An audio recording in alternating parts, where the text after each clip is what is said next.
wanna rock right now. I'm 19, I came to get down. I'm not internationally known, but I feel rock bass when it comes to the microphone. You know I straight rock that. New money came through when we drop that. Tastebreakers on the beat, can't stop that. Power for a couple dollars with a block at. Woo! We're in the kitchen now. This is your domain. Then can I fucking talk instead of... Boom! Welcome to a 420 special edition episode of TV Dinner. Tonight, we're gonna cook food that makes you So what we're doing, we got a couple things going down. We're making a lasagna with 2 different meats. We're making a red sauce pasta. Oh, we're doing pizza garlic bread. pizza garlic bread. Yep. And then here is the secret ingredients. Oh, I want to see it. Oh, certified weed butter. Shout out to Chef Daniel Le for making this a long time ago for us. It's decarboxylated weed butter. Decarboxylated. You have to show them to spell that in the video because that's a tough one.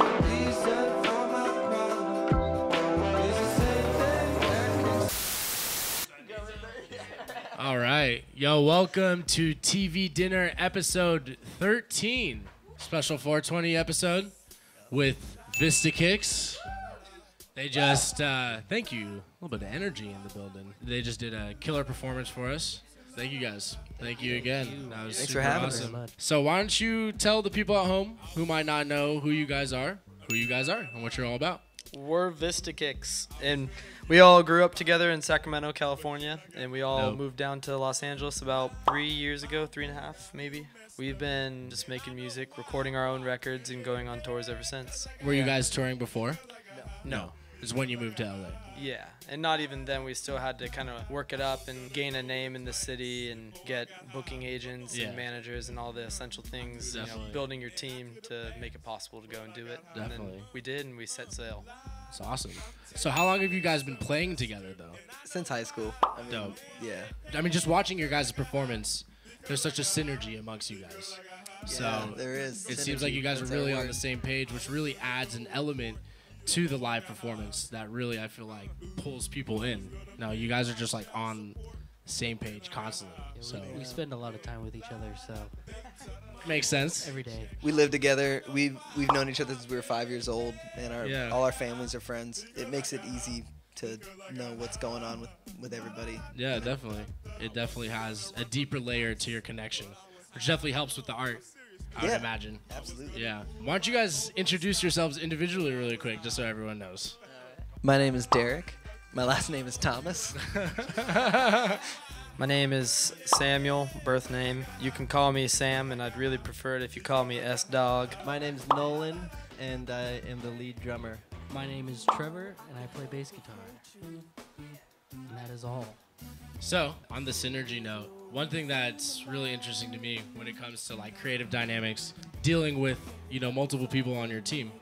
You guys are the first group that we've ever had on the show, which is really, really cool. I can definitely relate because, you know, Kato and I are in a duo, and there's a whole different element, like creatively and artistically and personally, that you have to deal with when working with other people. So how has that experience been for you guys? Like, what have you learned? We definitely learned to communicate more, especially when we're working with people outside our group. It's important that we all are saying the same thing and want the same thing and discussing what we want and having those arguments and compromises handled before we go into a meeting with somebody who's maybe we haven't been working with or doesn't work super closely. A lot of the people that do work super closely still get into those conversations with us because we don't have that much time, you know. We just gotta definitely.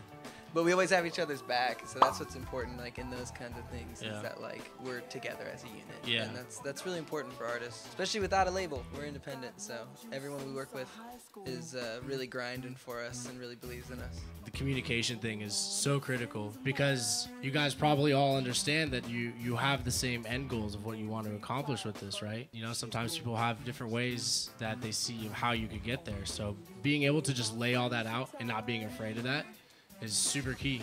and it's really awesome, like, you know, to see that you guys are doing it successfully thus far. From a music perspective, then, what would you say are some of the influences of your sound? Do you guys all have kind of like similar tastes? Do you guys have different things that you bring and you blend into your style and your sound? It's kind of like a four-way Venn diagram where like there's a lot that crosses over than not. I can start naming a few. We started off in high school playing Sinatra and Sam Cooke and Otis Redding, and that's what like started. Really everything was just playing in backyards and street corners, and so like the old jazz stuff we all really dug. Instrumental jazz and vocal jazz. Classic rock was like our backbone. We were all, you know, raised with Led Zeppelin and Elvis Presley and the Beatles and the Bee Gees and all over the board. We're kind of everywhere, but we like new stuff, and we like stuff in different spectrums. Like we really like Dr. Dre. Anderson .Paak is really killing it right now. There's new rock that we like, Alabama Shakes and Cage the Elephant, all kinds of stuff. So it's really depends on the song. Like we'll have a song that'll start out and it'll be like, this is super Beatles, and then the pre-chorus will be like, it's Billy Joel, you know, and then the chorus will be like Joni Mitchell or Janis Joplin. We've learned to embrace our diversity of influences and not try to create one brand of music and like, oh, like, you know, it's Vista Kicks because they sound like this. Like our sound evolves with every song. We approach a song independent of the sound of the band. Every song leads the sound, and so when we look back we can find the patterns and be like, that's our sound. But when we're creating, we don't do that. We used to, and we don't anymore. We've really been liberated by just creating honestly, making songs. Because I mean, really at the end of the day, that's what your music is. It's a reflection of what you grew up listening to, what you are listening to, and once you get to the point where you stop worrying about, you know, exactly how it's going to come out and you just let it come out. Like you said, that's when after you create this piece, you can step back and like, oh, that's where that came from. That's where that influence is from. You guys have 4 people with good taste in music, and you bring all that and you blend all that. That's how you get a really sick performance that they just gave us, honestly. Well, thank you. Yeah, you could definitely see that experience and that music knowledge in there, which is really cool. So one thing that I've noticed about you guys is that you're super engaged with your fans. Like, you guys have hardcore fans that really, really fuck with you guys. How did you foster that relationship with these people, and what kind of makes your bond with them so special? Social media.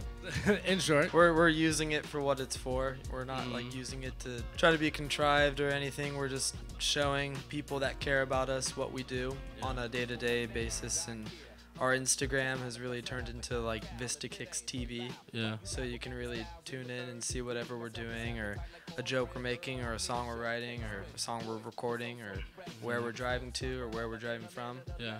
And I think that just develops a bond. You know, we tried to do the we're a cool band guy things. So we realized that it was just really hard to do because it wasn't really us. We're just kind of regular dudes. Yeah. We're all just good friends, and that's kind of the way we treat our fans, just like friends, you know? Yeah. Because we need them so much. Definitely. You know? So we try to show that to them. I think we do a good job of it. We could always be doing a better job, but of course, you know, there's always room for improvement. Yeah, and that's what we're just trying to figure out with the internet. That's like the cool thing is, you know, you can try a bunch of ideas and see what works. And luckily for us, we've been shooting out a bunch of ideas, and people have been very responsive, and we're getting a lot of people through the door and watching, listening, and everything, going to shows. To add on to that, what we were talking about with the songwriting and with like the branding of the band, you know, it was contrived on a level that we didn't really, it wasn't gonna last forever, you know. It was like that was us at that time, kind of. We didn't really know who we were, but now we kind of know who we are, and we're honest about that. And for people who are honest with themselves, it's something that they can relate to.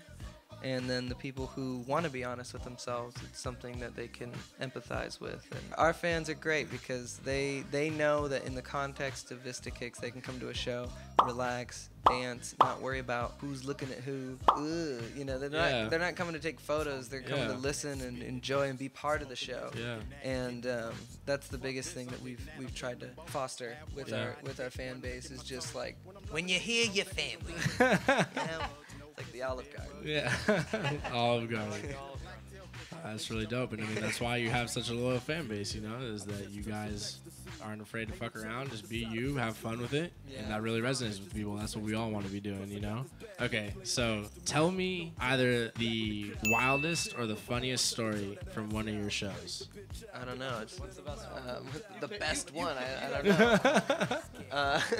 At our first show, we played a house party in Chico, and there was like 400 or 500 kids, and our buddies were running the door, which was just like a piece of plywood up against a couple cars, right? And so all these people were trying to get in, and someone had a taser. I don't know, but they figured it out that that keeps the people away, kind of in line. And so as we're playing, I'm watching these flashes over there in that corner. People are just getting tased, and it was pretty gnarly. To put perspective on the party, we took like a back parking lot and made our own show, like Nolan said, and there was like 500 people there. Yeah. So you got to make sure that the party doesn't overflow For onto sure. like the streets. So that's what they were doing, and we didn't give them tasers or tell them to, but they somehow got them. And we're like, dudes, you guys can't tase people. We brought our own like stage and sound system in a U-Haul, and there were kids like sitting on top of the U-Haul, and like we'd never rented a U-Haul before. We were like 18. We were like, we're gonna get in so much trouble. Now we didn't get in any trouble, and I had to go kick those dudes off of the U-Haul. I was like, Well, thank you guys again for coming through. It was a great pleasure. Appreciate you guys. Everybody give it up to Vista Kicks. That's it for the 420 special, a TV dinner. Wait, it's the 420 special. We haven't even talked about the Booty Shakers blend. Oh my lord! You got something in your pocket? Comes in this nice little case right here. This is the Booty Shaker blend, baby. We're about to spark this right now. Only available in California. If you know us personally, they're not for sale yet. Please, we're on your show.